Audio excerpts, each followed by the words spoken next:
Tayong lahat ay handa na ngayong umaga na muli mapapakinggan po natin ang salita ng Diyos. Remember mga kapatid, salita po ng Diyos. Hindi po salita ng ating pastor. Siya po ay mensahero lamang. Siya po ang magdadala ng salita ng Diyos. Kaya kung tayo man po ay masasaktan o matatamaan, huwag po tayong magagalit sa ating pastor. Hindi po siya ang nagsabi nun. Ang Panginoon po ang nagsabi nun. At tatanggapin po natin. Amen po?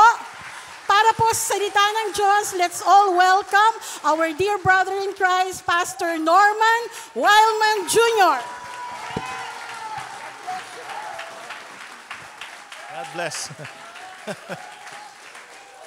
Thank you, Sister Det. Thank you so much. Musicians, thank you. Singers. Tayo po ay tumayong lahat. First of all, Happy Mother's Day to my beloved wife. Happy Mother's Day. Sa aking mother-in-law na nanonood, Happy Mother's Day po, Ma.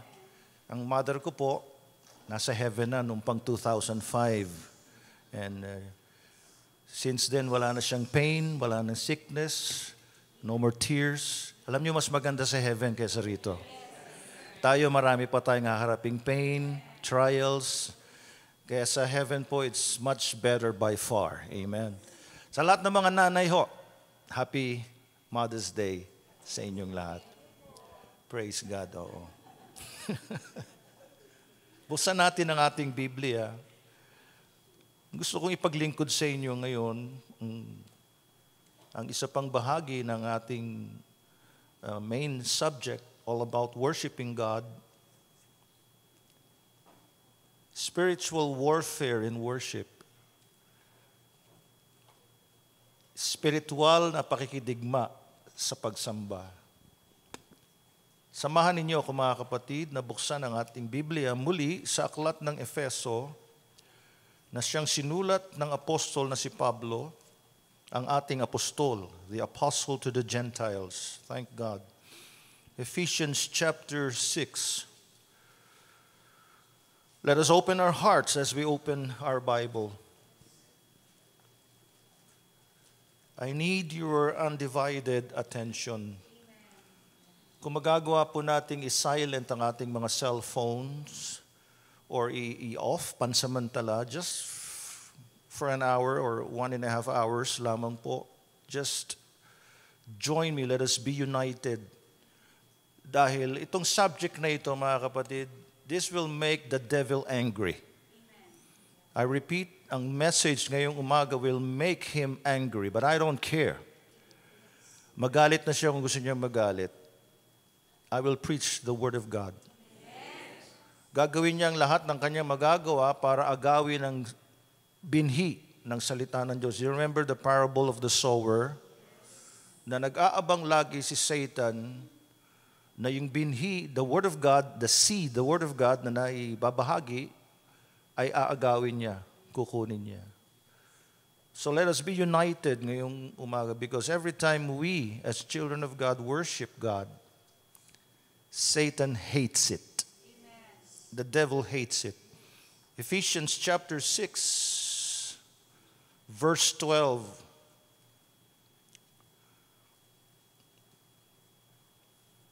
For we do not wrestle against flesh and blood, but against principalities, against powers, against the rulers of the darkness of this age, against spiritual hosts of wickedness in the heavenly places.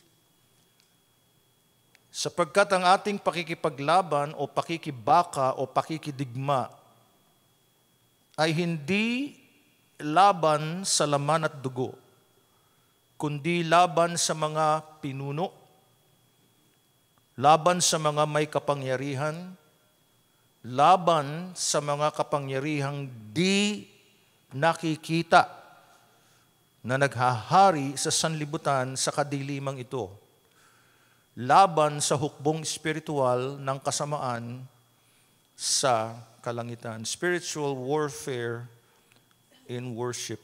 saglit tayong yumuko at pumikit. Let us unite once again in prayer.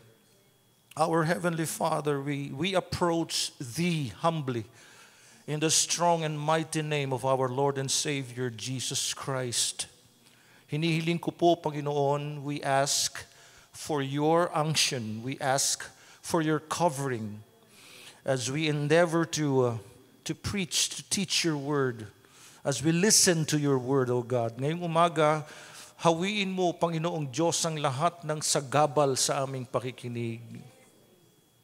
At hayaan mo, Panginoon, na maunawaan namin ang importansya ng pagsamba sa iyo as we glorify Your name, as we lift up the name of Jesus. Teach us, Lord, to worship You rightfully. In the name of Jesus we pray. Ang lahat ay magsabi ng Amen. And Amen. Makakaupo na po kayo. Spiritual warfare in worship. Kung inyo pong naalala, if you remember, brothers and sisters, ating nakita at natutunan in the light of Scripture that there are two types of angels. By the way po, mga kapatid, ang angels ay walang mga pakpak. So yung mga nakikita natin, mga illustrations sa mga pelikula, mga drawings, angels have no wings. Ang binigyan lamang po ang inilarawan sa Bible from Isaiah, from Ezekiel, na nakita natin na may mga wings ay ang mga seraphims, seraph in singular, seraphim plural, and cherubim, cherub in singular, cherubim plural. Sila po yung mga may wings. Now, I want us to focus ngayong umaga on fallen angels. Nakita natin dito, mga minamahal, I want you to focus dito sa ating key verse, Ephesians 6:12, na we are at war. Meron tayong hinaharap na digmaan. Kailan nagsimula ang digmaang hinaharap mo, kapatid? Mula ng araw, the very first day that you have surrendered your life to Jesus, na ikaw ay na-enlist na. Na-enlist ka. Sa kaso ko po, I got saved in 1982. December 16. That very night, that day, dahil nung gabi, altar call, tinanggap ko ang Panginoong Jesus, tinalikuran ko pinagsisihan ko ang aking mga kasalanan. Yun ang araw na na-enlist ako bilang sundalo ng krus ni Kristo. Wala tayo sa playground, mga kapatid. Satan is not playing with us. Hindi siya nakikipaglaro sa'yo. I want you to listen carefully. Satan hates you. He hates you. Wala siyang amor sa'yo. Wala siya nun. Wala siyang iginagalang sa atin. And He is not playing with us. Nakita natin dito sa verse 12 na ang ating kalaban ay very much alive. They are very much alive. Buhay na buhay, aktibong-aktibo itong ating mga kalaban. At alam niyo, sa tuwing hinahanda ko ang ganitong material sa teaching and sa preaching, over the years, mga kapatid, interested po ako sa subject on spiritual warfare. And every time I prepare this material sa preaching and teaching, nakakaranas po ako ng too much opposition and conflict. Kahapon lamang po ay may conflict po ako as I'm preparing this message. Many years back, sa tuwing naghahanda ako ng teaching regarding demonology, ay humaharap ako sa maraming mga opposition. You see, brothers and sisters, ito po ay hint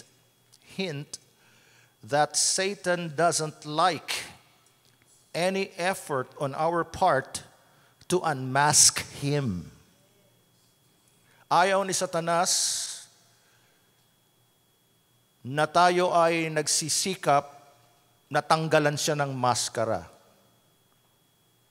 So, every time na naghahanda ka para sa laban o sa giyera, sa tawag ng Biblia, wrestle. It is a wrestling match to the death. I'm being honest with you, mga kapatid. Never for one moment underestimate your enemy. Never. Kung lakas mo lang, lakas ko, kahit magsama-sama tayo, we are no match to our adversary. Wala tayong laban sa Kanya. Salamat sa protection ni Lord. He is our protection. You see, ang Israel ay nasa giyera ngayon, mga kapatid. Relentless ang war. And please pray for Israel. Bayan ng Diyos yun. Kailan lamang po ay pinaulanan sila ng mga missiles, rockets ng Iran. Alam nyo, yung isang na-recover po nila, mga kapatid, napakahaba pala noon, napakalaki. At isang bagsak lang ho dito kaya niyang wasakin ng buong Belisario, Villa Celina. Dalawa nun ang bumagsak, Las Piñas ay burado. Tuloy-tuloy ang pag-atake. Di ko pinapanood yan, Pastor. You should be. Dapat concern ka. Kung hindi ka concerned sa Israel, you are not a Christian. But if you are a true believer in God, utang natin sa Israel ang pagkakilala natin sa Diyos because God is the God of Israel. Blessed be the Lord our God, the God of Israel. Blessed be the Lord our God, the God of Israel. At ayon sa kanilang mga military experts, ay 99% ay na-intercept nila yung mga bomba na yon. At merong isang commanding general na umamin na sabi niya, that is a divine intervention. Hallelujah. Thank God for His protection. At gusto ko mag-serve ng notice sa Diablo at sa mga kampon niya. Do not mess with the God of Israel. Don't mess with God. Dahil ang kinakalaban nila ay ang Diyos. I guarantee you, brothers and sisters, in the light of Scripture, magtatagumpay ang bayan ng Diyos. Buburahin lahat at gagawing pulbos at isasaboy sa lupa, isasaboy sa dagat o saan man ang kanilang mga dusts. Mamamatay lahat yung mga Hamas na yan. And the likes of them. We are at war. Nation of Israel, the church, and even you, individual, and me. Personal po ang hinaharap nating mga digmaan na ito.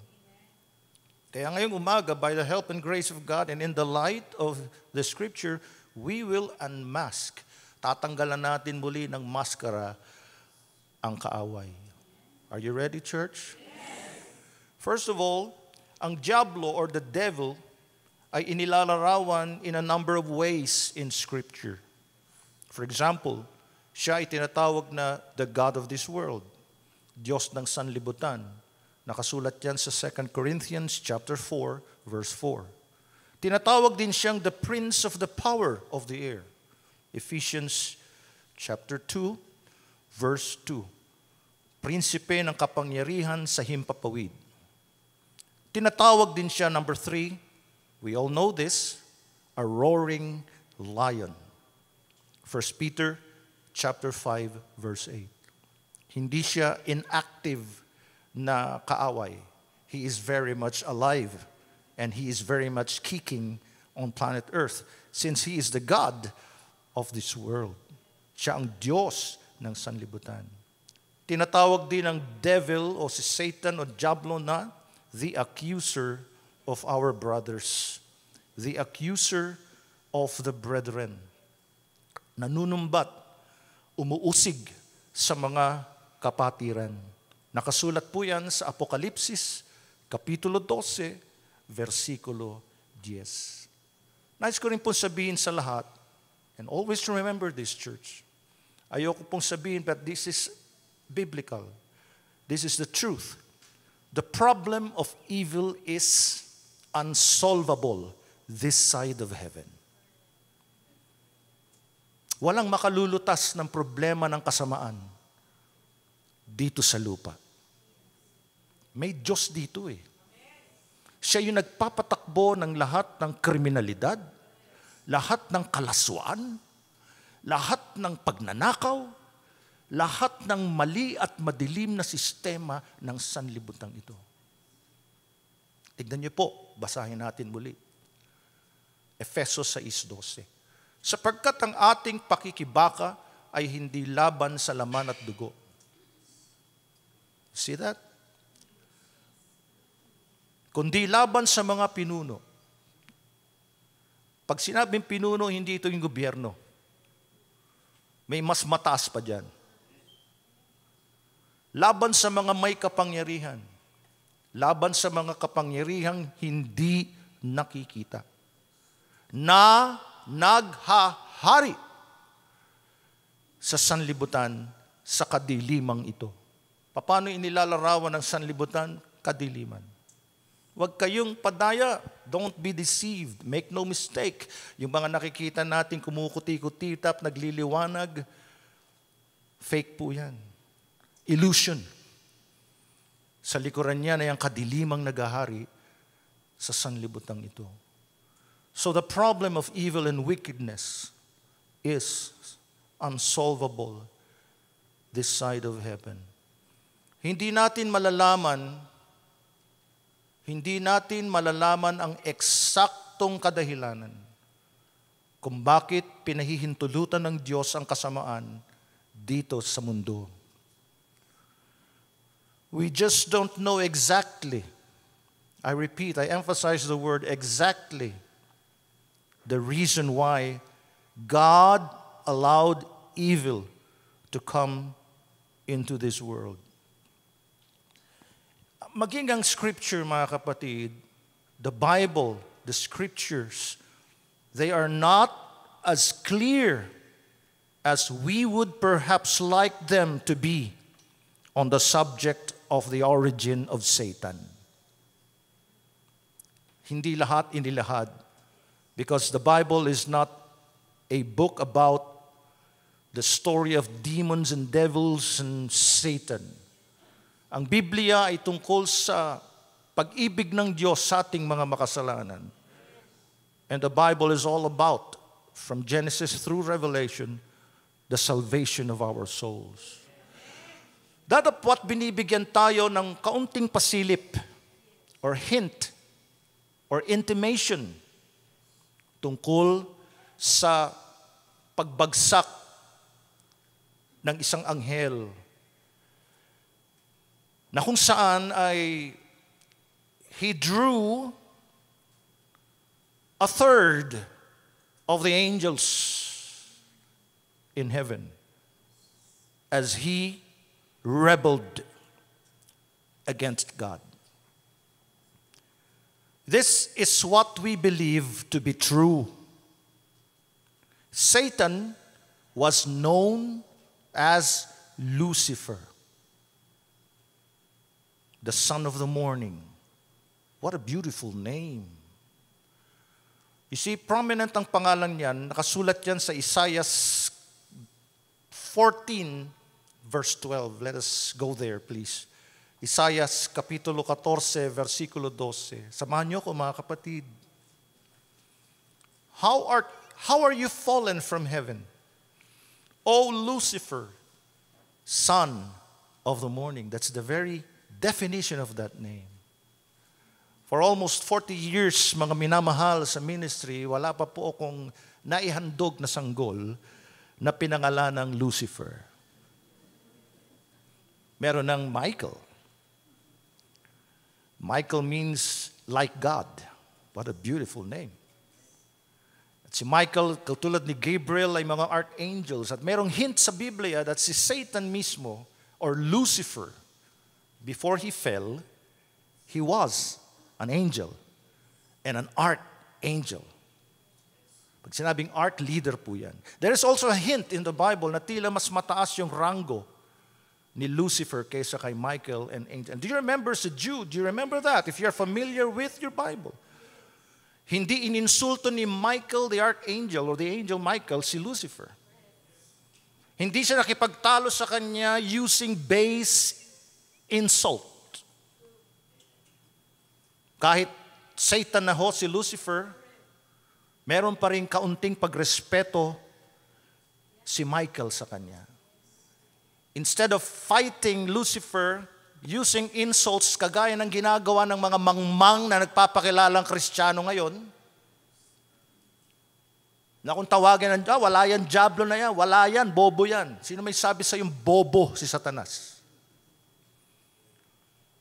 Kung bobo ang diablo, di sana hindi siya nagtatagumpay laban sa ibang mga Kristiyano na inalis niya na, dinamay niya na. Never say bobo ang kaaway. Kapag sinabi mo yan, yan ang downfall mo. Titiyakin ko sa iyo.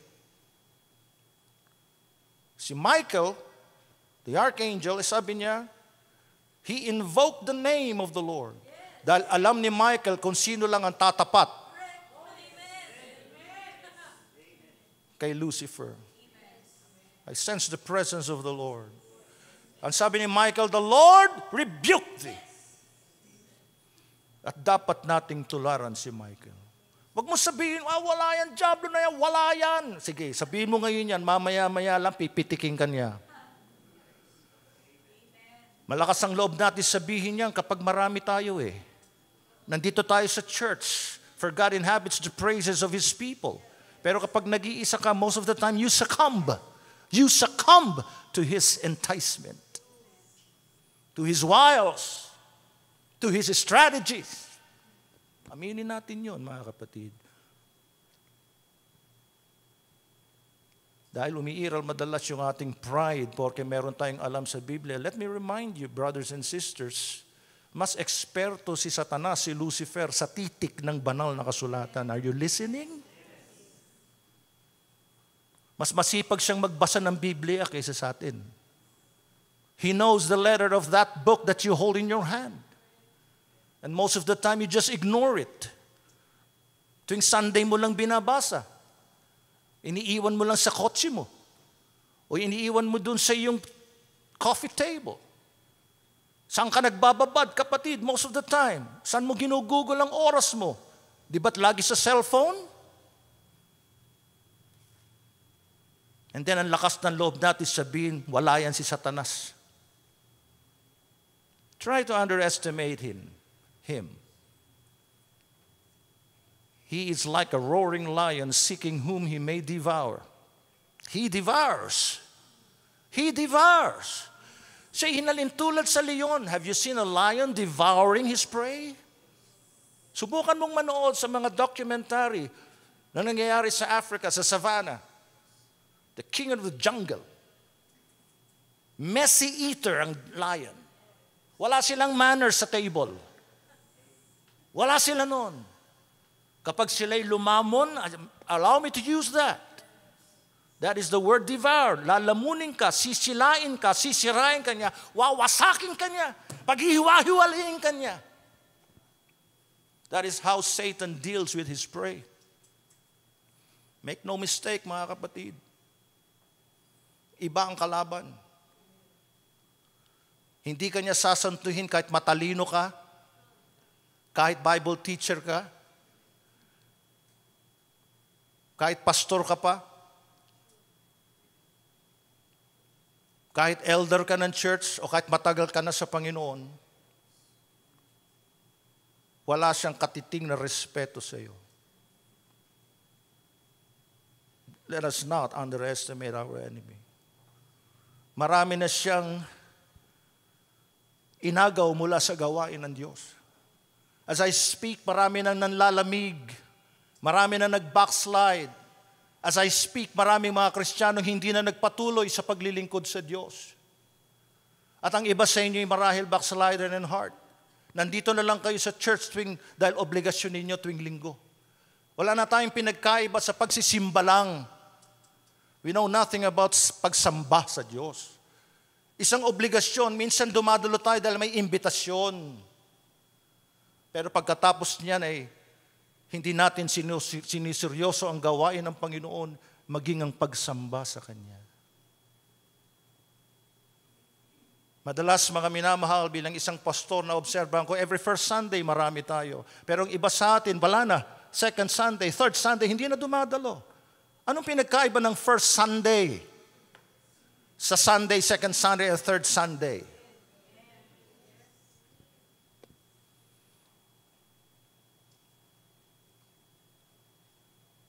Nangingilin ba tayo dahil first Sunday? Tandaan niyo mga minamahal, yung mga tactics and style or tactics and methodologies of Satan ay magugulat ka. Matindi pala itong kaaway ko. Sometimes yung strategy ay harmless. Tila harmless. It will not affect you. But in the end, inilalayo ka na sa Panginoon.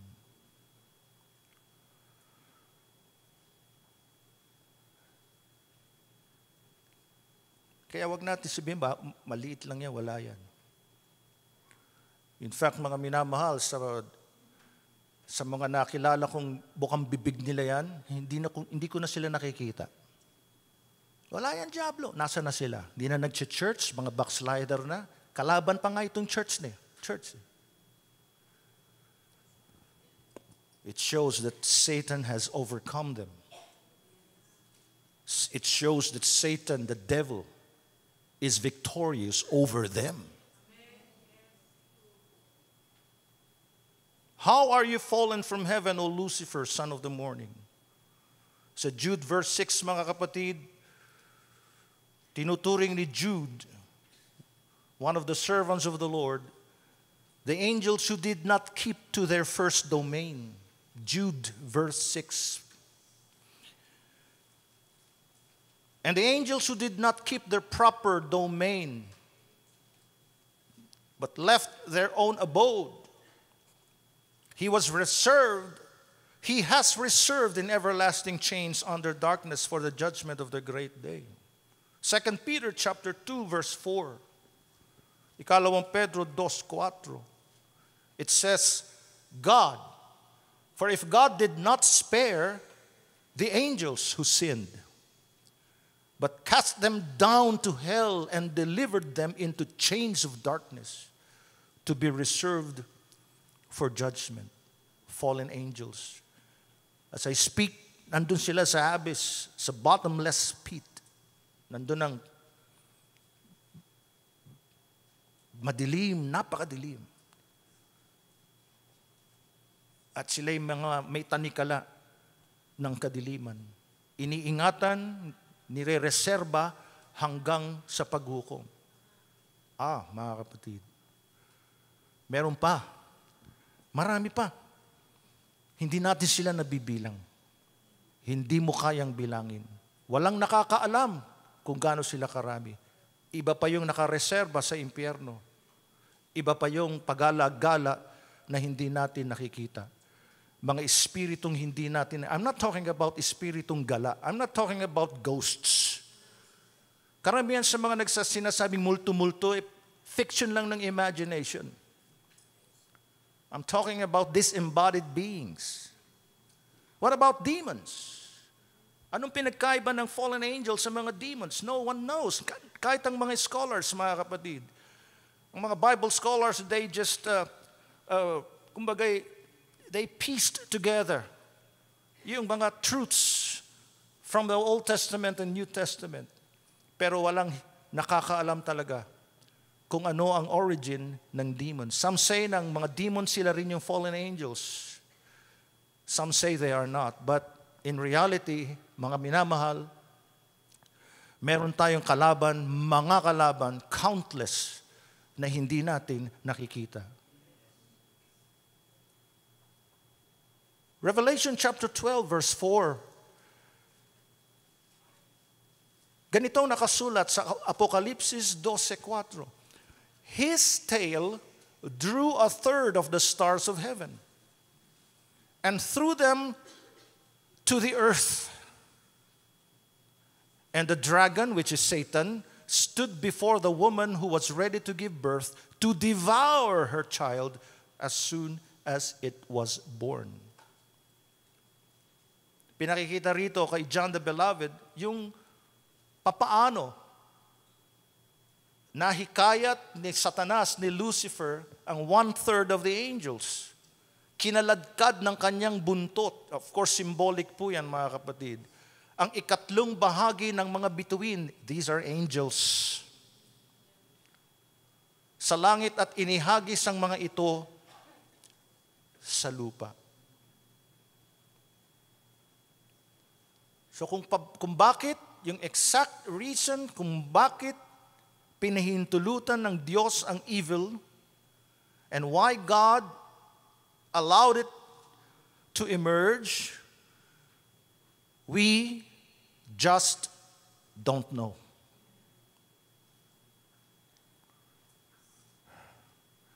Church, kung lahat ng bagay ay naiintindihan natin, then there would be no need for faith.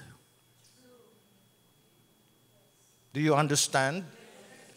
I repeat, if we understand everything, there would be no need for faith. Ngayong umaga, as I continue, what is not speculation is this. Our greatest enemy is Satan. Yan ang hindi spekulasyon.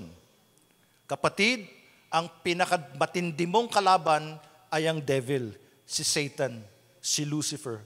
Tignan niyo po, personal, pakilagay nga kapatid, ang 1 Peter 5:8. Tignan niyo yung pagkakahanay ng salita. Ha? Be sober, be vigilant, because your hallelujah. Adversary, the devil, walks about like a roaring lion seeking whom he may devour. Magpakatino kayo, magbantay kayo, ang dyablo na inyong kaaway. Bagaman plural, inyo, pero personal din yan. Your greatest enemy, my greatest enemy, are you listening? Our greatest enemy is Satan, who is also the greatest enemy of Christ.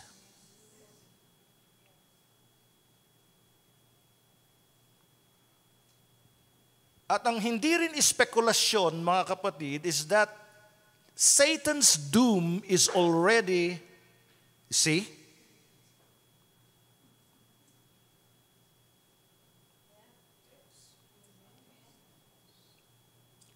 I told you, mga kapatid, matindi ang opposition. Hindi pa ako nangangalahati sa introduction ko, mga kapatid.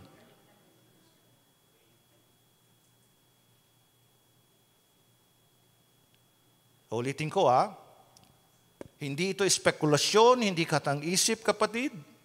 Ang kalaban mong matindi, pinakamalaki mong kaaway, di hamak na mas malaki pa sa'yo, at kaaway ni Kristo, greatest enemy of Christ, ay ang dyablo, si Satanas.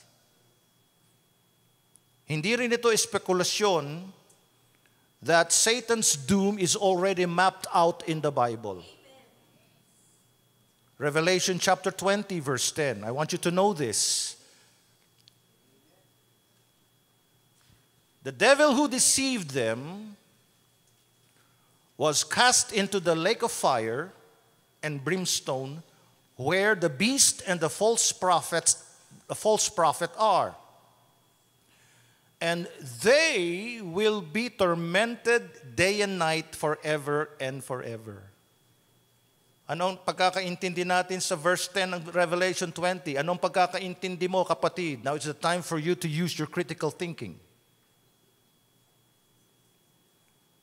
Nakasulat na ang parusang nakalaan kay Satanas. Pansinin niyo po yung unholy trinity na nandirito. The devil, the beast, the Antichrist, and the false prophet. Kung mayroong holy trinity, mayroong unholy trinity. The devil, Satan himself, Lucifer, yung beast sa Bible, yan ay katumbas ng Antikristo at yung false prophet. Hindi pa sila nagsisilitaw, mga kapatid, yung beast and the false prophet, but Satan is already here on earth. Who knows when? Nandun na siya nung Garden of Eden. Nandun na siya. At siya rin yung nagtayo ng Garden of Eden dyan sa Davao. At kanyang itinalaga yung self-appointed son of God or son of the devil. Tagal na siyang aktibo. Pero pansinin nyo, naka-map out na ho sa Bible. Ha? Alam na alam ni Satanas yan, iparirinig ko pa rin sa kanya ngayong umaga. Basahin mo, Diablo. Your doom, your punishment, your judgment is already, I repeat, mapped out in the Scripture.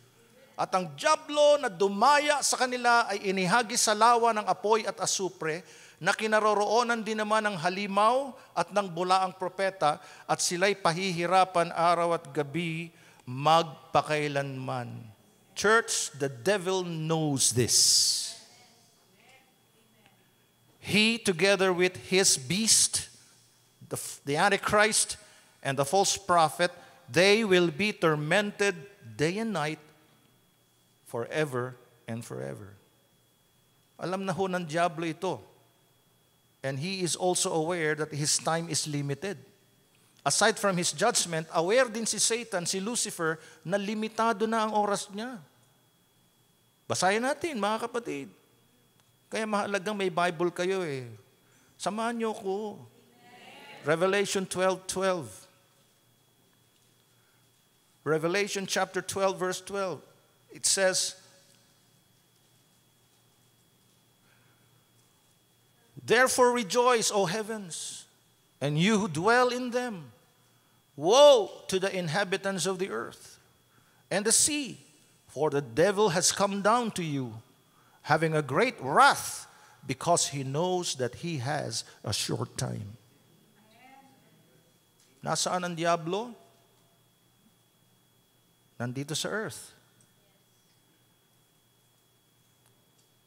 Kaya akala natin, pasarap-sarap ang tao sa mundo, sa lupa, di ba? In fact, nakita ko sa Bible, sa Book of Job, specifically, listen, ang kaaway natin ay may access sa heaven at sa earth. Paroot parito, paroot parito. Basahin niyo ang Book of Job.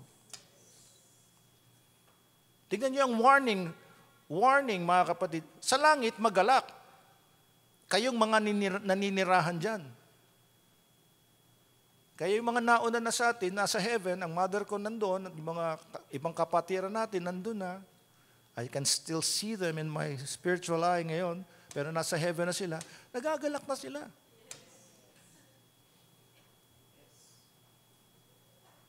Pero kayong mga nasa lupa, kahabag-habag.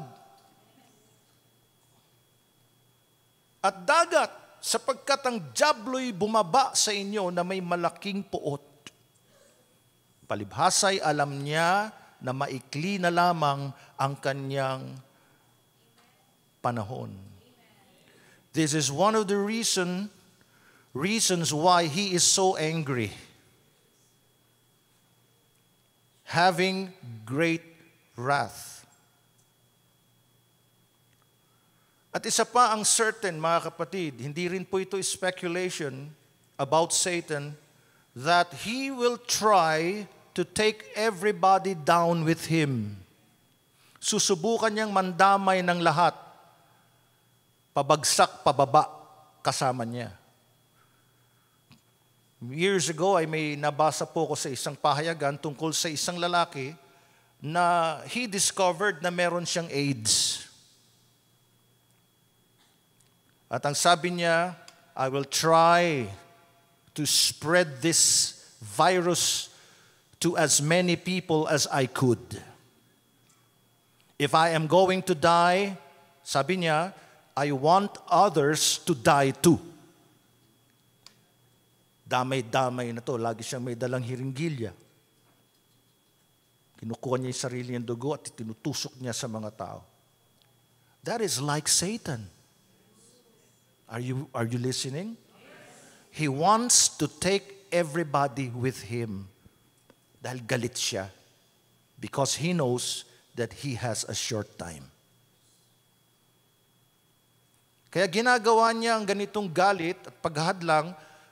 He is doing his best by keeping people from being saved. Ayaw niya na ang mga tao ay maligtas. Kaya tinatawag siya ng Biblia at nilalarawan bilang Diyos ng sanlibutan. Anong trabaho niya? Pakinggan niyo po, 2 Corinthians chapter 4, verse 4. Tignan niyo po yung work niya, yung trabaho niya. He keeps people from being saved.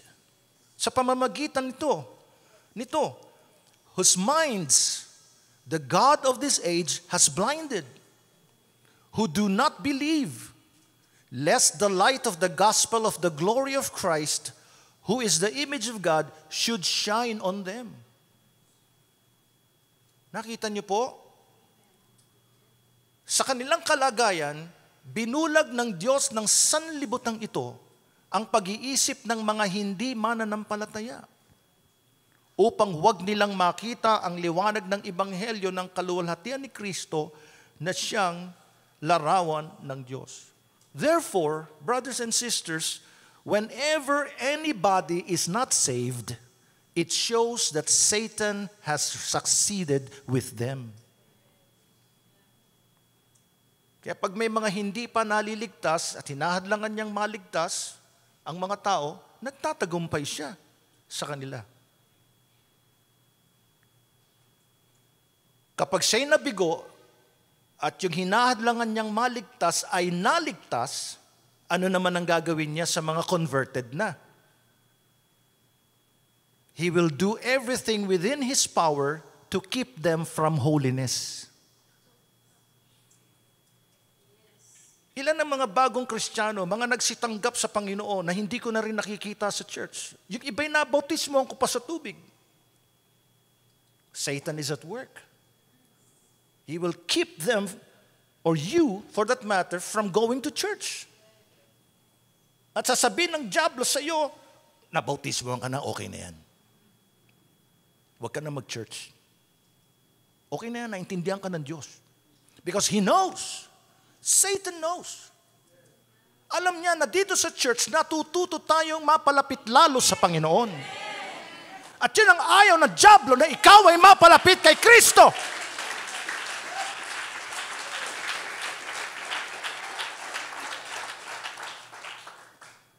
Kaya lahat ng seemingly harmless advice, naintindihan ka, okay lang yan.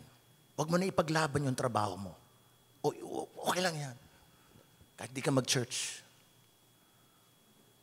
Because Satan knows that dito sa church, tuturuan kang manalangin. Tuturuan kang maging malakas. Dito ka sinasana yung spiritual endurance mo. Dito ka sasanayin. Alam ng diablo yung kaya hadlangan ka niya. He will do everything within His power to keep you from holiness, to keep you from going to church, to keep you from reading the Bible, to keep you from praying, to keep you from fellowshipping with fellow believers, to keep you, most of all, from worshiping God.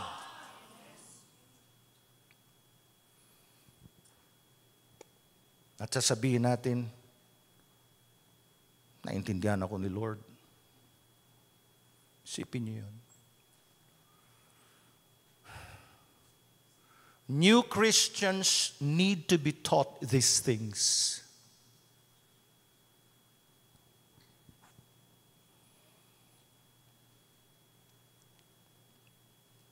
Nakita ko sa Biblia, mga kapatid, as I continue to study the Word, the devil will attempt to push us to extreme views about Him. What are the two extreme views about Satan? Extreme, ha, mga kapatid? First view is this. He will either try to get us to be over preoccupied with Him. Kaya may mga Christians or even mga tao for that matter na they dabble with the occult. Interesado sila sa witchcraft, sa mga occultic practices. Na ang reason nila we just want to learn more about the dangers of Satan. Preoccupied. At kapag you try or you attempt to dabble with the occult, church, a word of warning po. Hindi lang to basta pelikula. Yung Ouija board, Ouija? Ouija, pero yun ay Ouija board, how do you pronounce it? Yung mga tarot cards, yung mga, kahit pabiro lang, kahit, subukan nga natin, katuwaan lang tayo mga kapatid. Don't you ever do that. Ni sumangguni ka sa mga albularyo, ilan mga Kristiyano hanggang ngayon sumasangguni pa rin sa mga albularyo, nakikinig sa mga herbal ng mga albularyo, at may bulong-bulong, may mga sinusunog-sunog na papel, nilalagay sa tubig at pinaiinom. Kristiyano kang naturingan.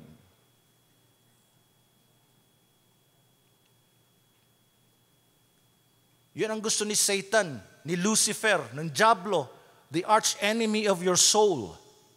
For you. Hindi naman masama yan eh. Subukan mo lang. Gusto kong makausap yung espiritu ng tatay ko, espiritu ng nanay ko. Tapos tawanan lang sila ng tawanan. Preoccupied. Tarot cards, yung mga nagpapahula. Yung mga gumagamit ng gayuma.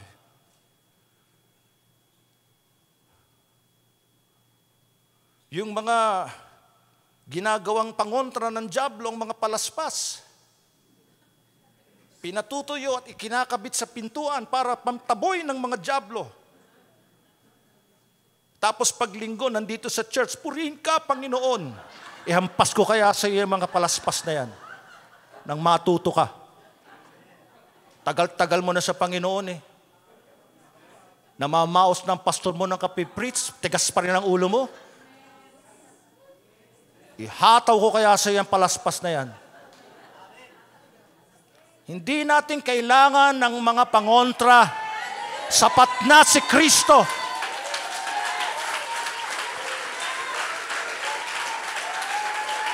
Hallelujah! God is my protection. The blood of Jesus covers me and my family and my home and my work and my being. The blood of Jesus, His grace is sufficient for me.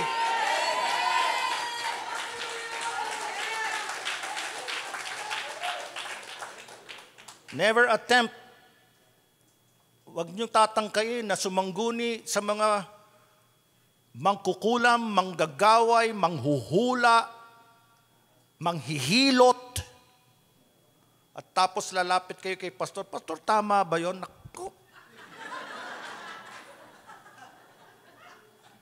Galit ako sa ganun eh. Dahil ang Diyos galit sa mga ganun. Yung kakausapin mong espiritu, yan ang gustong-gusto ni Satan. For you to be preoccupied with the occult, with witchcraft, sa mga Ouija board, tarot cards, mga laro na may kaugnayan sa masasamang espiritu, tila harmless, parang mga payaso lang, or colorful. Diyan papasok ang kaaway, he will try to oppress you. Alam niyo ba, ang gusto ni Lord na lagi tayong joyful, masiglat, malakas? Ang kabaliktaran ang gusto ni Satan yan. That is the reason why maraming mga Kristiyano lulugo-lugo, laging depressed, oppressed. Tignan niyo sa dictionary kung anong ibig sabihin ng oppress. Satan is out there to oppress you. His aim is to oppress you. Once you dabble with this occultic things and witchcraft, he will come in and he will oppress you. Not possess you, but oppress you. Tignan mo sa dictionary. To oppress means to make gloomy or anxious. Sa Tagalog, mapanglaw o nababahala. Tignan niyo po, obserbahan niyo. Itong panahon natin, napaka-moderno, napakataas ng antas ng teknolohiya, at nagle-level up pa. Everything is within our reach. Nasa cellphone mo, nasa smartphone mo na. Isang pindot lang, wala ka ng pinaghihirapan. Naobserbahan mo ba? And yet, ano yung naririnig natin madalas? Naglilitawan ng mga psychologists, psychiatrists. Iisang sinasabi nila, nadidepress ang tao. Mga kabataan nadidepress. Depressed dito, depressed doon. Noong panahon ko, wala nga yung mga depressed na yan eh. Hindi na nga mahirap na yun eh. Pipindot ka lang, i-deliver na sa iyo eh. Kahit ang pag-aaral na dapat mong paghirapan ng 4 na taong singkad. Noong panahon ko po, mga kapatid, pumupunta kami sa library. Personal akong pumupunta sa library. Nagbibitbit ako ng mga libro. Handwriting, typewriting. Ginagamit. Ngayon, nandyan eh. Name it. Arts, music, education. At masyado na tayong entitled.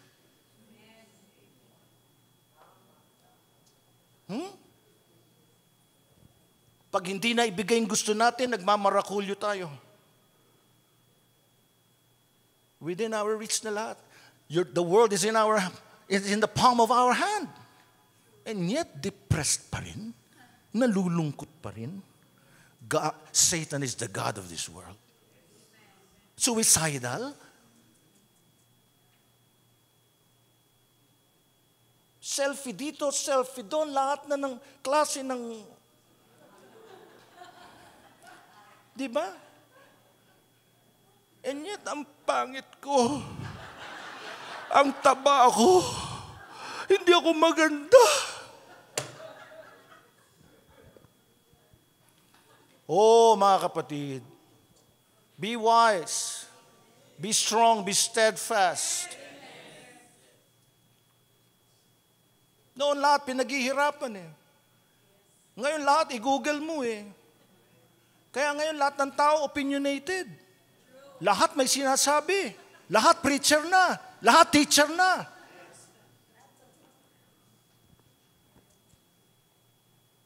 Hindi na pinaghihirapan. Gusto mo matutong magluto? I-YouTube mo.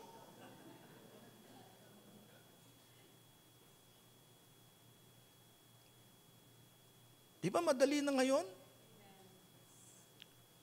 Nasa smartphone, nasa smart TV.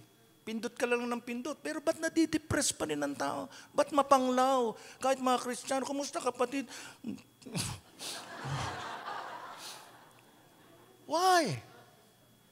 See? Then sasabihin natin, ang diablo, wala yan. Wala yan. Itinatampal-tampal ka na eh. Kaliwat kanan eh.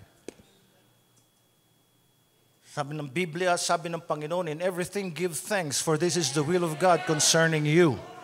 May trabaho ka na at binigyan ka ng Panginoon trabaho, may hinahanap ka pa, nagrereklamo ka pa. Mas mahirap ang buhay noon, mga kapatid. Noon, naglalakad kami papunta sa school. 4 na taon, high school, mga kapatid. Second year high school. Diyan sa Parañaque Municipal High School, nilalakad ko from our school papunta sa bahay. Nakakaipon ako ng pera, ng baon ko. Sinisinop ko yung aking mga notebooks. Hindi ako naging pabigat sa mga magulang ko, kahit sa mga kapatid ko. Sinasabi ko ito sa Diyos ang kapurihan, mga kapatid. Salamat sa Diyos sa tinuruan akong dumaan sa hirap. Hindi kagaya ngayon lahat inaabot. Noon, pinaghihirapan mo yung grade.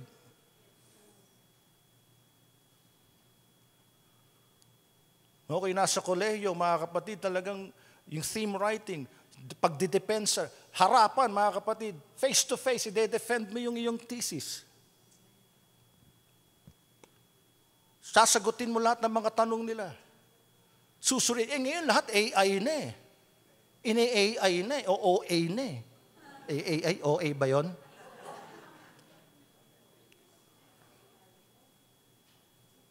Pero kung marunong at matyaga ang iyong professor o teacher or instructor, alam niya na hindi galing sa utak mo yan. Kinopya mo lang yan. Meron pang isa, nasa AI na rin. Sermon outline.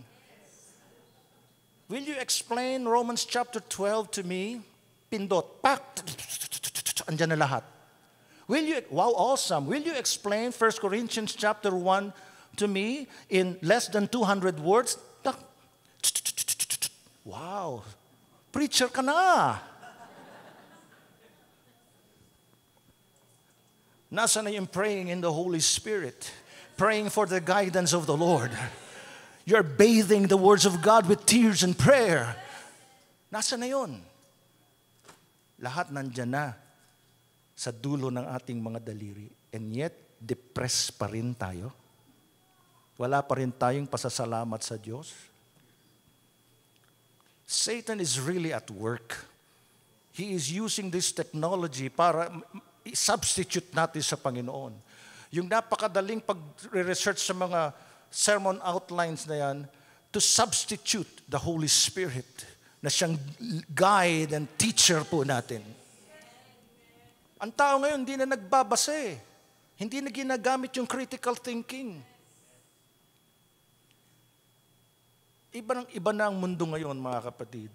Truly that Satan, as the Bible declares, he is the God of this world, of this age.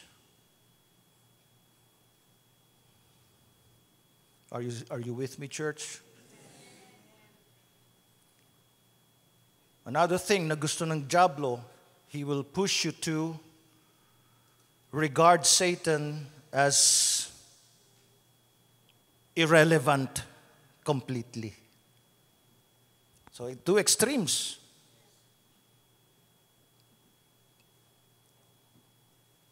Sasabihin mo at ididikta niya sa isip mo na wala yan. Irrelevant yan si Satan o si Lucifer. Imagination lang yan.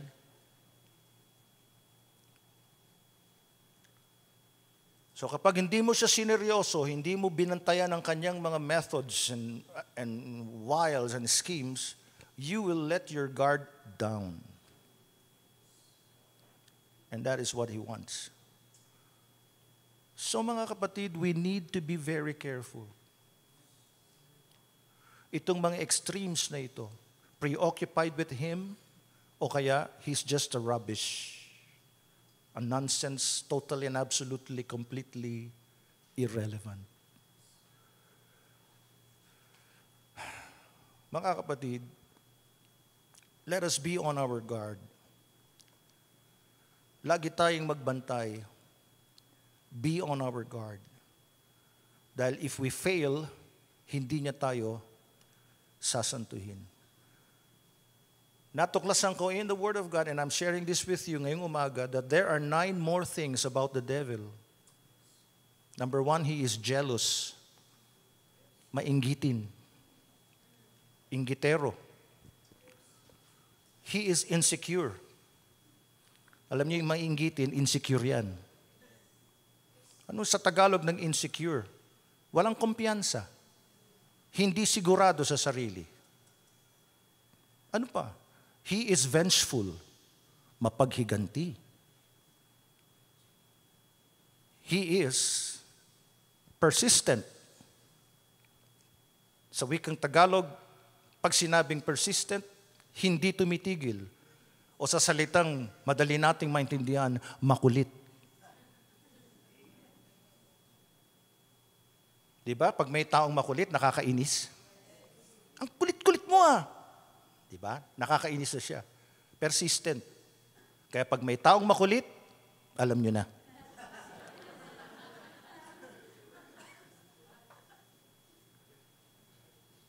He is also unteachable.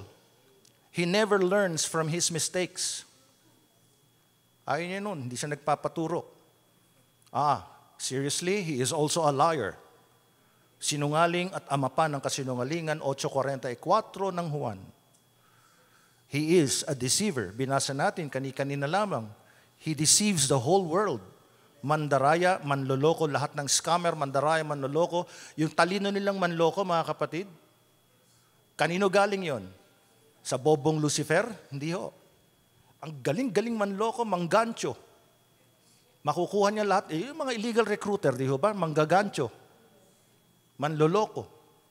Yung mga scams ngayon, mga namemeke ng mga papeles, namemeke ng mga resibo, namemeke ng mga titulo ng lupa. Sana walang ganito dito. So mga kapatid, kung meron tayong business, gawin nating lihitimo. Bagay dati, di ba, napasok tayo nun? Pero duda na ako no? Ito, pastor, ang titulo mo. Titulo mo, kapatid. Titulo. Dami kong titulo Peke pala. At nung nabunyag, nung nasaway, galit pa. Salamat ka salita lang ako Pero sa lahat yung niloloko yung mga kapatiran, ng ibang bansa pa Naku, kukulangin ang oras natin sa dami ng mga scammer. Hindi bawal ang magnegosyo, maghanap buhay, pero huwag tayong manloko. Walang Kristiyanong deceiver. Satan is deceiver. He is a deceiver.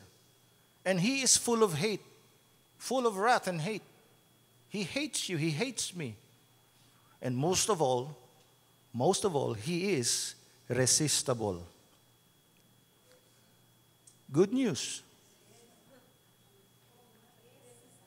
Yes.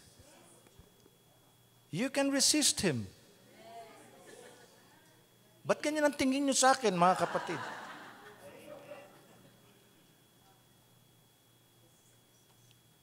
First Peter chapter 5, verse 9.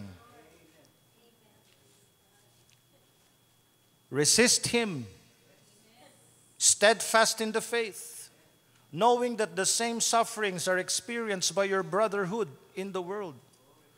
Siya'y labanan ninyo, maging matatag sa inyong pananampalataya. Pag sinabing labanan, hindi po ito yung literal na lalabanan mo face to face. You just resist him because he is resistible.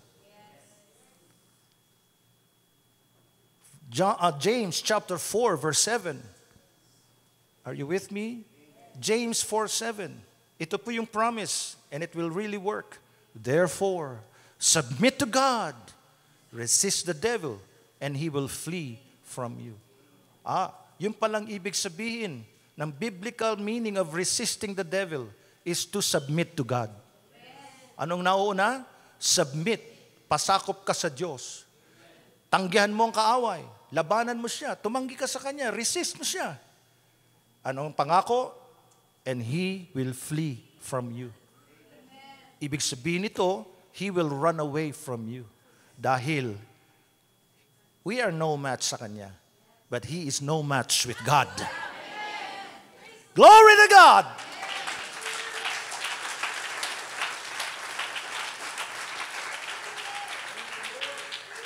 Remember this, mga kapatid. Satan, Lucifer, the devil, he is crafty. Tuso siya. But don't worry. He is inferior only to God in power and wisdom. Pag sinabing inferior, when I say inferior, he is mababa. Mababa siya sa Diyos in power and wisdom. Marahil ang tanong po ng iba, Pastor, si Satan ba, si Lucifer, may power? Yes. He is powerful, but he is not all-powerful. Ang angels may power din sila. Ang mga angels, very strong po sila. No match tayo sa kanila. Lalo ang archangel. Kaya niyang magbantay ng isang nation. Kaya niyang protektahan ang buong bansa ayon sa utos ng Diyos. Satan or Lucifer, he is also powerful, but not all powerful, because he is inferior to God in power and wisdom. Bibigyan ko po kayo ng Bible proof that Satan can do wonders. Tignan niyo po sa Revelation chapter 13. Let us go there. Tulungan tayo ng Panginoon na matapos ko po ito.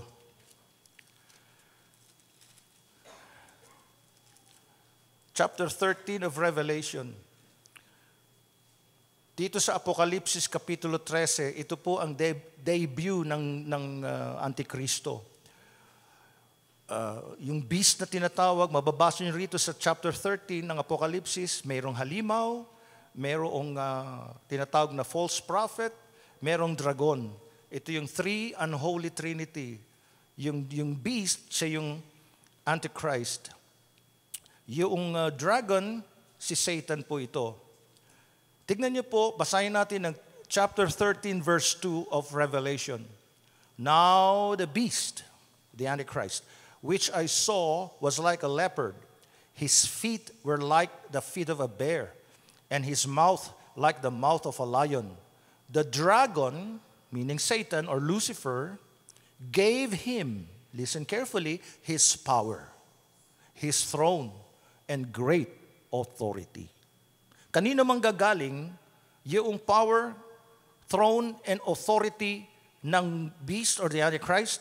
Sa dragon, which is Satan. So therefore, meron siyang power. Kaya niyang magbigay nito.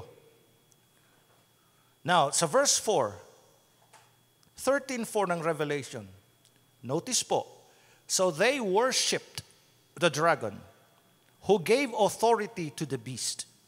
And they worshipped the beast, saying, who is like the beast? Who is able to make war with him? Verse number 5, and he was given a mouth speaking great things and blasphemies, and he was given authority to continue for 42 months. So ang kaaway, ang ating adversary, si Lucifer, si Satan, meron siyang power. He gives power. He gives, if I may use, ito yung anointing naman ni Satan sa Antikristo. Binigyan pa siya ng mouth speaking great things. Kaya masasway niya halos ang buong mundo, mga kapatid. Sasang-ayon sa kanya ang Israel during that time, sa Great Tribulation period. Dahil binigyan siya ng dragon, si Satan, si Lucifer, ng great power, authority, at binigyan siya ng mouth speaking great things and blasphemies. He was given authority. Then, verse number 6, he opened his mouth in blasphemy against God, to blaspheme his name, his tabernacle, and those who dwell in heaven. Mangyayari po ito sa second half of the Great Tribulation period. And in verse 7 it says, it was granted to him to make war with the saints and to overcome them, and authority was given him over every tribe, tongue, and nation. Then sa verse 12, then I saw another beast coming up out of the earth, and he had two horns like a lamb and spoke like a dragon. Tandaan niyo po, ang dragon, si Satan. And he exercises all the authority of the first beast in his presence. So mayroon dalawang beast dito that symbolizes the Antichrist, whose deadly wound was healed, who dwell in it to worship the first beast. Tignan niyo po sa verse 13 ng Revelation chapter 13.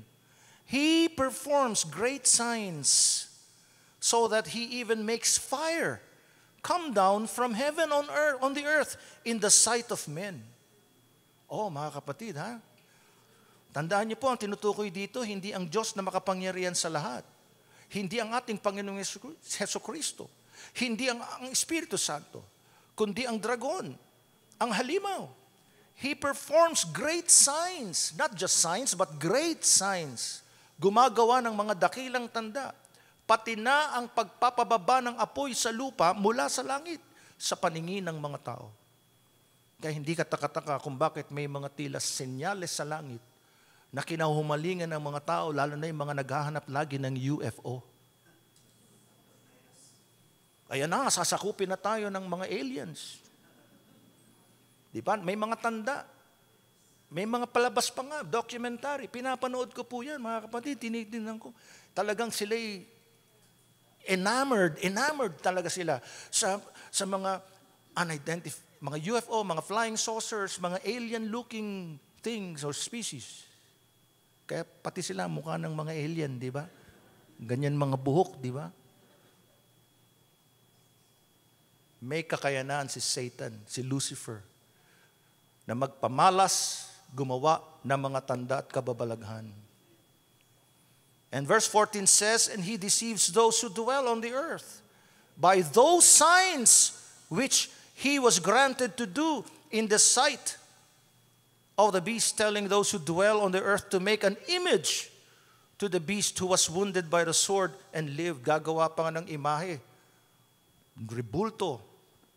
Image ng Antikristo sa layunin siya'y sambahin.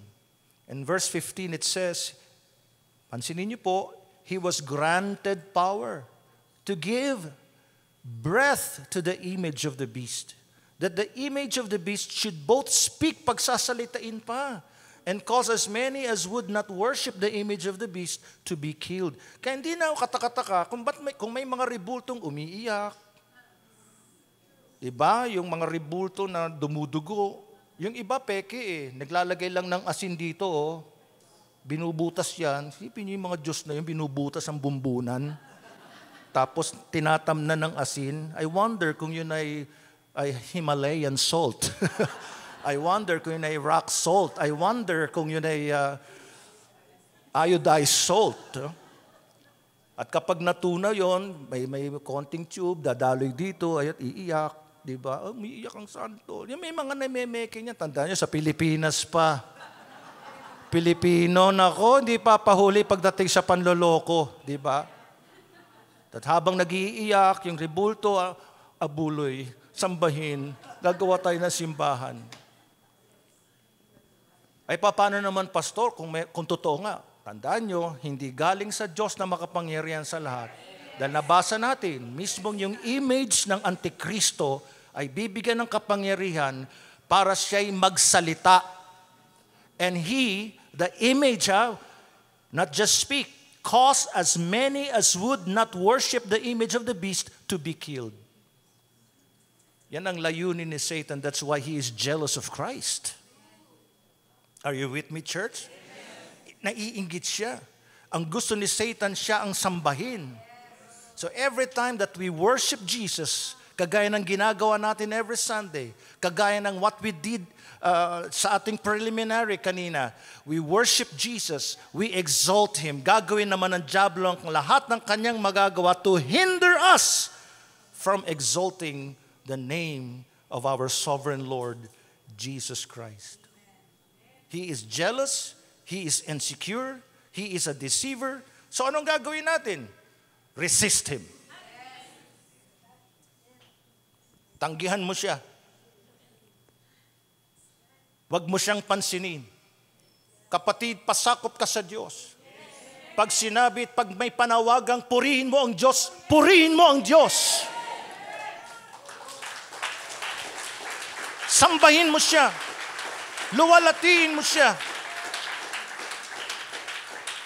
At sa iyong pagpapasakop, as you submit to God in worship, resist the devil, he will run away. He will flee from you. Praise God. Napapansin niyo ba, mga kapatid? Have you ever noticed how Satan will attack you on a Sunday morning? Ang dami-daming araw Lunes hanggang Sabado, bakit linggong-linggo natapunan ka ng kape? Pupunta ka na sa church, nag-spill yung coffee. O yung inaasahan mo magluto, tinanghali ang gising. Nasunog pa yung toast. Worship na worship ka na, pupunta ka na sa church. Na-overcome mo ngayon, nilinis mo, mabilis ka namang kumilos. Tapos, nasa na yung susi ng sasakyan, hinahanap mo. Have you ever noticed that? Pero kapag ordinary days, no? Alam na alam mo, dyan lang nakasabit yun. O nasa table. Bakit pag Sunday nawawala? O kaya naman nasa ng salamin ko. Ang tagal-tagal mo nang hinahanap, nakapatong lang pala sa ulo mo. hindi mo namamalayan, nalilate ka na. Nai-stress ka na. Pag upo mo sa sasakyan o kung nagko-commute ka man, ang traffic. O kaya nasira ng makina, na-flat. Ano ba yan? Nasisira na ang araw mo. Pagpasok mo sa church, late ka na. Hindi ka na makarelate. Hindi ka na makasabay. Hindi ka na makakanta ng "This is the day that the Lord has made." Paano ka magre-rejoice, pastor? Nasunog ang sinaing, nasunog ang itlog, pati yung tubig, nasunog na rin. Natuyuan ang takuri. Have you ever noticed that? Lalo't Sunday morning, ang babait ng anak mo mula Lunes hanggang Sabado. Biglang nagkatoyot patis ng Linggo. Papaalis ka na, papaalis na kayo, tayo na, papunta tayo sa church, worship na tayo. Mama, pupo. Ano ba yan? Delay dito, delay doon. Maraming hadlang, mga kapatid. Wag mo sabihin, nagkataon lang yung pastor. Hindi. Be wise. Ang gusto ng dyablo, yung puso mo ay maistorbo. Yung espiritu mo ay maratel. Ayaw niya ng kapayapaan. Gusto niya guluhin ka. Gusto niya ma-stress ka. Submit to God. Resist the devil. Hallelujah!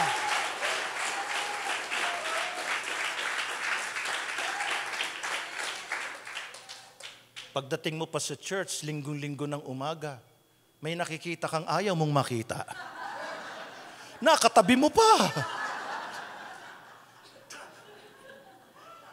O kaya napapansin mo, hindi silang ngumingiti sa akin. Nagiging paranoid ka na. Wala man lang kumamay, wala man lang namansin. Hindi man lang ako binati ng Happy Mother's Day. That is the devil. I'm telling the truth, mga kapatid. He will hinder you. May mararamdaman ka linggong-linggo. Paggising mo sa umaga, sakit ng ulo ko. Pero no Sabado, nagpupuyat ka sa computer mo, hindi naman sumakit ang ulo mo. Lala. Diba? Pagdating sa church, kumpleto naman ng tulog mo. Pagdating sa church, tulog ka. Lalo pag ganito ang topic. Menos 10 na para mag-alas 12, pastor. Mamaya mag-closing prayer pa. Magkakantahan pa tayo. At may giving pa ng mga Mother's Day remembrance. Tapusin mo na, pastor. Hindi ko tatapusin.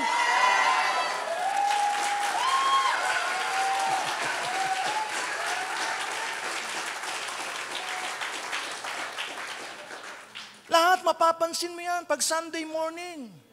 Ba't kaya hindi ako nginitian ni kapatid? May galit ba ito sa akin? Kung tutusin, wala naman yon. Pero pinakikita sa'yo ni devil. Yung mga negative na sitwasyon. Konting bagay ipagtatampo mo. Ikagagalit mo. Yan ang trabaho ng dyablo. Guluhin ang iyong pag-iisip. You see, God will never oppress His children. That is not His business. He wants you blessed. He wants you strong. He wants you happy. He wants you spirit-filled. Hallelujah!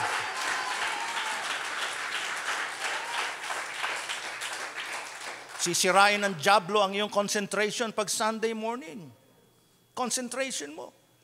Kasama mo yung anak mo, yung bata, may kasama ka, hindi naman siya nag-iiyak. Pagdating sa church,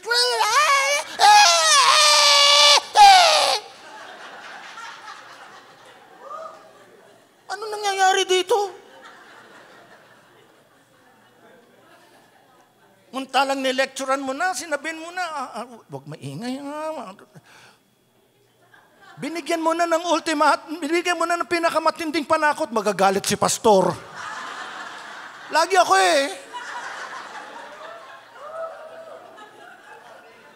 Nung narinig ng bata lang,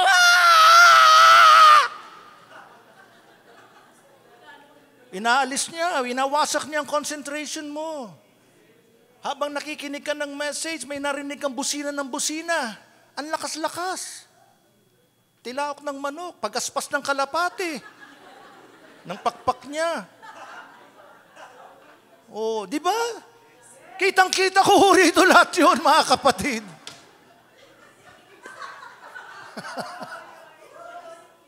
What?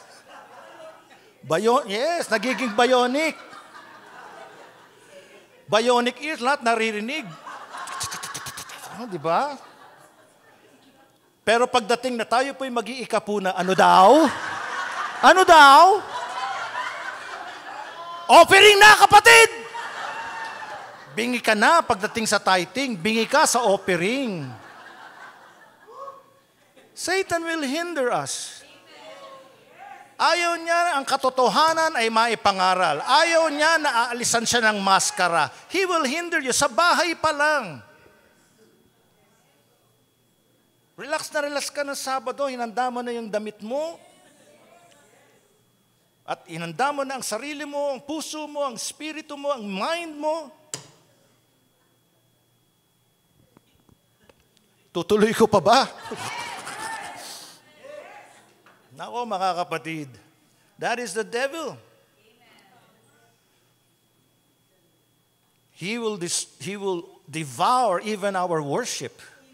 He will devour our church service.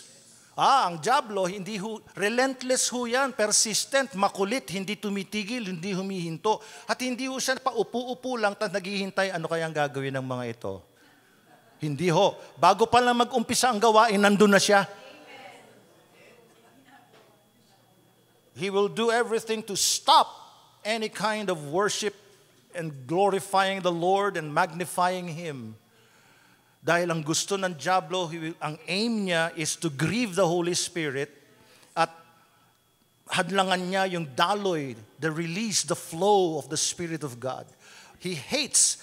Galit ang diablo kapag ang mga Christians gaya natin, as we gather together, ay nagkakaisa tayo, ang ating mga puso ay unrestrained, ang ating puso ay undisturbed, ang ating spirit ay free, and we are releasing the power of God, the presence of the Holy Spirit, ungrieved and unbound. Glory to God.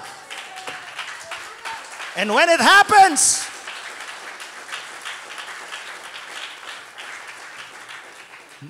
dumadaloy ang presensya ng Diyos ng malaya, overflowing sa iyo, sa katabi mo, at hindi mo tinitignan o pinapansin o iniisip kung ano sasabihin sa iyo ng tao, kundi magpupuri ka. Sisigaw ka ng papuri, ipapalakpak mo ang iyong kamay, aawit ka, sasabay ka sa awitan. Wherein the Spirit of the Lord is ungrieved and unbound.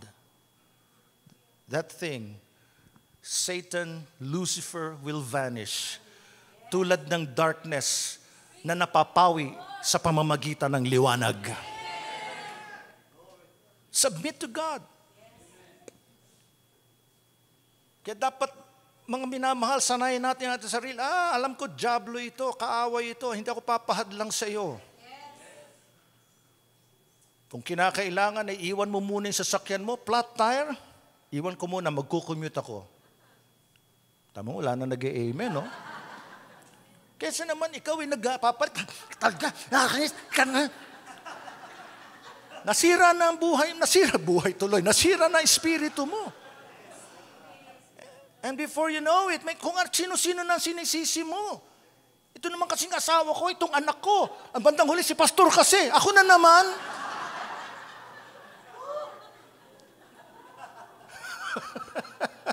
Now, we are unmasking Satan. God wants you blessed. He wants you happy. He wants you healed. He wants you blessed. At talagang lalabas sa bibig mo ang kabutihan ng Panginoon. Gusto ng kaaway, sirain ang gawain. Kaya pagdating mo sa gawain, pighati ka na sa bahay pa lang. Kumusta kapatid? Praise God. Nakahalukip-kip na ang kamay, nakaganyan na. Ayaw na kumanta, ayaw na pumalakpak. Wala ako sa mood. Magpuri tayo, kapatid. Magpuri ka, purihin mo mukha mo. Doon pumapalakpak si Satanas. Papayag ba tayo noon? No way! No way! Hallelujah!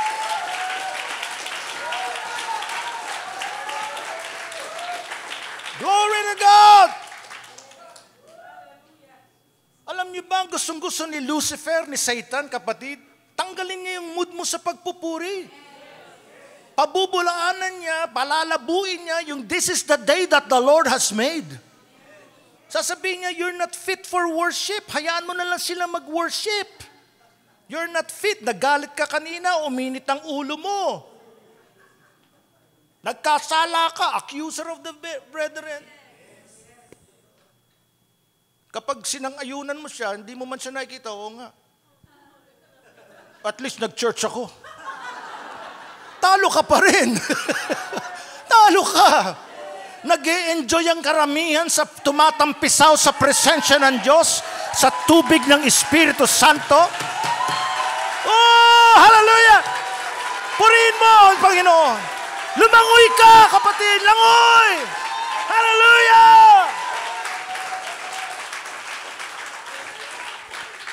Woo!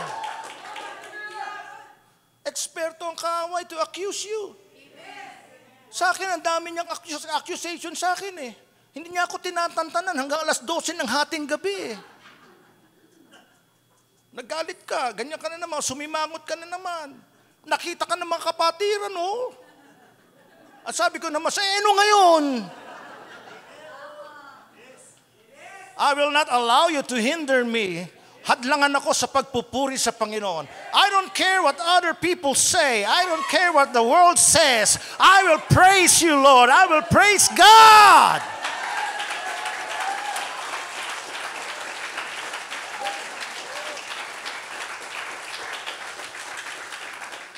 Oh, glory to God. Yes. Kung kailan linggo, tsaka nawala yung Bible mo. Dami.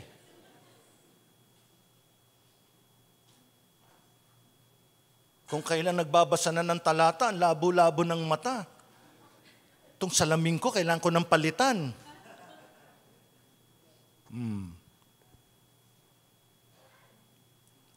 Pero pag nanonood tayo ng TV, ang linaw ng mata, di ba? Ang linaw. Oo, nakatitig talaga, walang kurap-kurap, may kulaban eh, kahit wala salamin, oh. Ang pogi, ang ganda. Ay, ang ganda ng idol ko. Woo!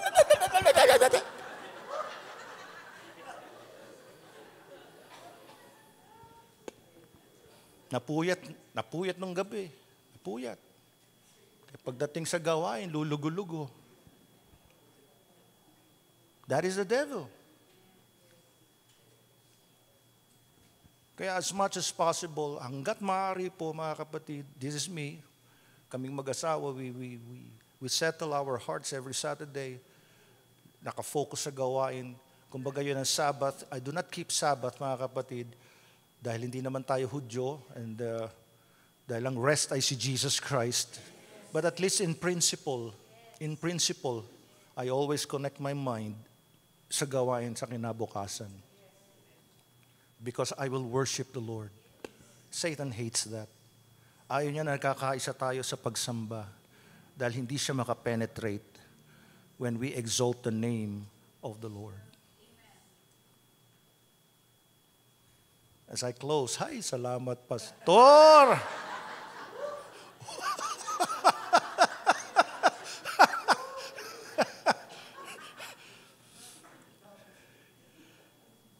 Revelation chapter 12, verse 11. So anong gagawin natin in the face of Satan's strategies?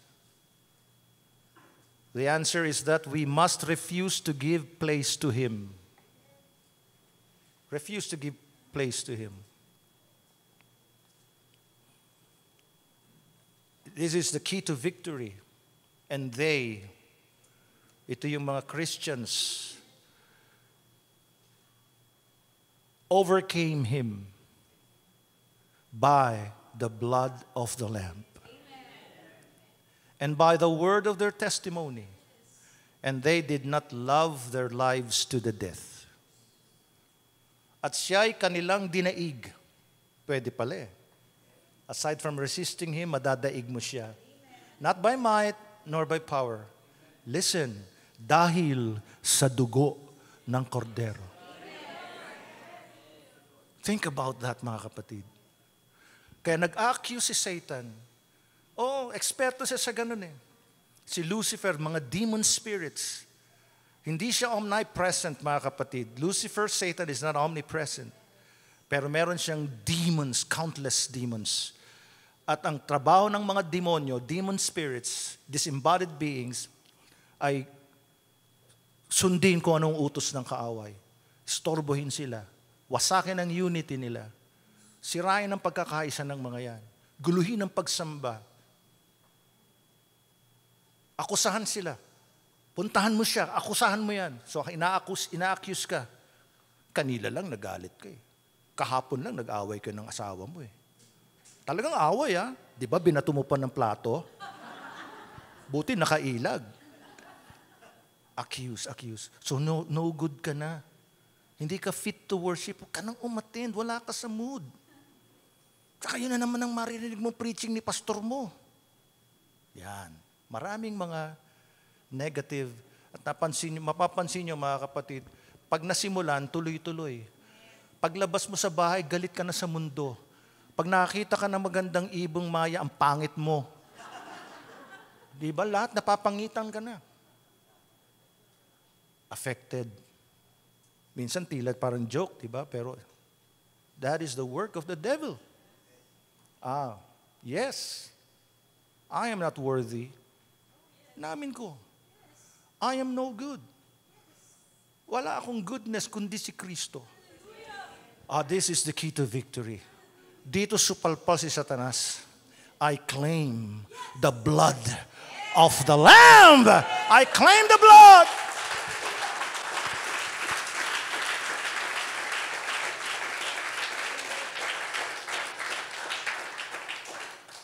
It is one thing to know about the blood of the Lamb. It's another thing to apply it. Apply it. Alam niyo ba kung bakit nag-shed ng dugo si Lord Jesus? Not for Him. Not for the angels. Not for Michael or Gabriel. Not for the seraphims and cherubims. He shed His blood for you, my brother. For you, my sister. He died for you. Namatay siya, si Kristo sa krus nung tayo kaaway pa. Hindi nga tayo niya kasundo eh. Hindi tayo kasundo ng Diyos. While we were still sinners, Christ died for us. So pag yan pinamukha mo sa diablo, the Bible says, and they overcame Satan, him, by the blood of the Lamb. Kaya ang magiging hymn natin mga kapatid, just as I am, without one plea, but that thy blood was shed for me, and that thou bidst me come to thee, O Lamb of God, I come, I come. Hallelujah. Once you apply and claim the power of the shed blood of Jesus Christ, naka-apply na sa iyo yun. Wala nang say si Satan. He will flee, he will vanish. Yan ang ibig sabihin ng second strategy to overcome him, by the word of their testimony. Yan ang patotoo natin. Satan, Lucifer, hindi yung gawa ko. Hindi yung pagsisikap ko. Hindi yung mabubuting kong gawa. Wala ako niyan. Kundi ang patotoo ko ay ang ginawa ni Jesucristo. Ang kanyang banal na dugo ang siyang nagbumalot at naghugas sa aking mga kasalanan. At dahil dyan, mga kapatid, tanggap tayo ng Ama. Tanggap ka ng Diyos. Kahit gaano ka kahina, ano man ang mga struggles mo, tanggap ka pa rin ng Panginoon, hindi nag-give up sa atin ang ating Panginoon. Purihin mo ang Diyos, kapatid.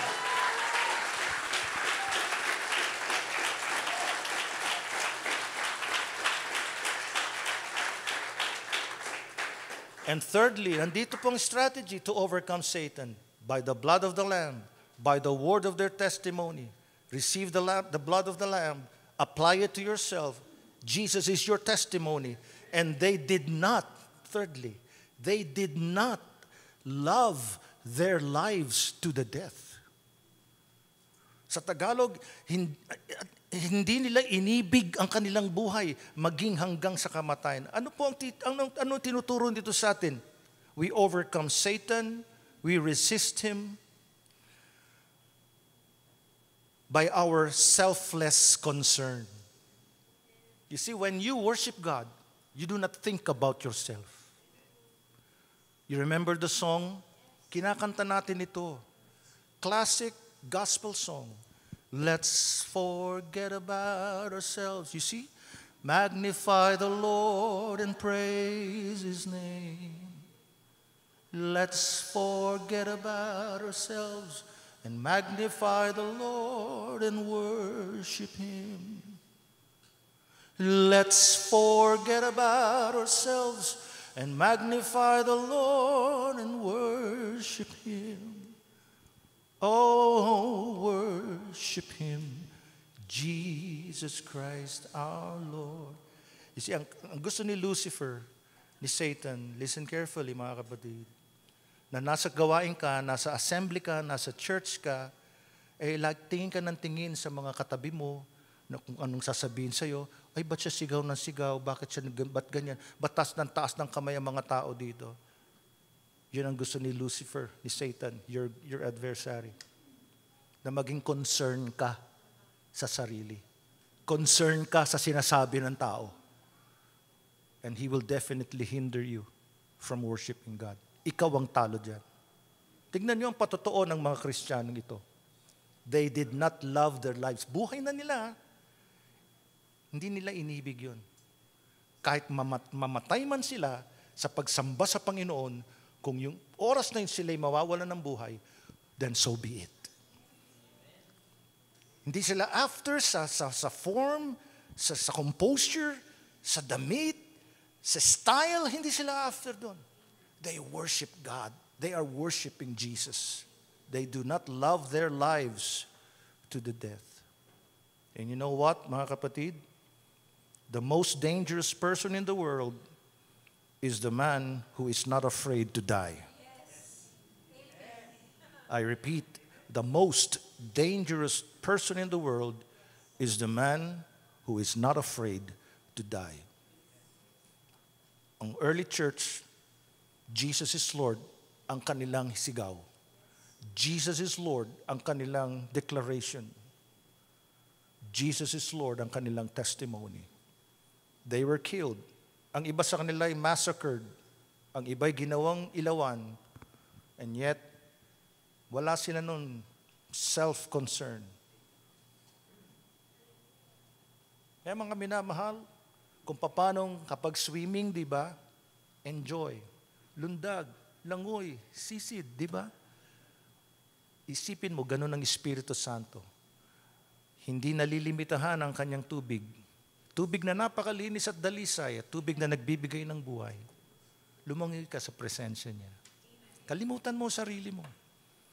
Do not allow your mind to wander. If you're in the church, forget about everything, even yourself. Glorify the Lord. And He will do wonders in your life. God will do miracles in your life. Hallelujah. May gagawin ng Diyos sa iyo.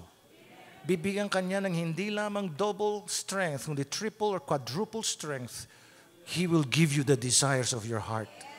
Love Him, praise Him, glorify Him, worship Him, submit to God, resist the devil, overcome him by the blood of the Lamb, by the word of our testimony, and let us not love our lives. Hanggang kamatayan na ito, mga kapatid. Kakaunti na lang ang ilalagi ko sa mundo. I can sense it. Nafe-feel ko po yan. I'm 58. And I'm not sure kung sa January 2, mahaba-haba pa yun. Na umabot pa ako ng 59. At maiksi na lang ang 15 years or 10 years. What is that compared to eternity? So I might as well rededicate, recommit, offer my life to Him hanggang sa huling ugat ng aking buong pagkatao. Praise the Lord. Join me, mga kapatid. Love the Lord. Praise Him.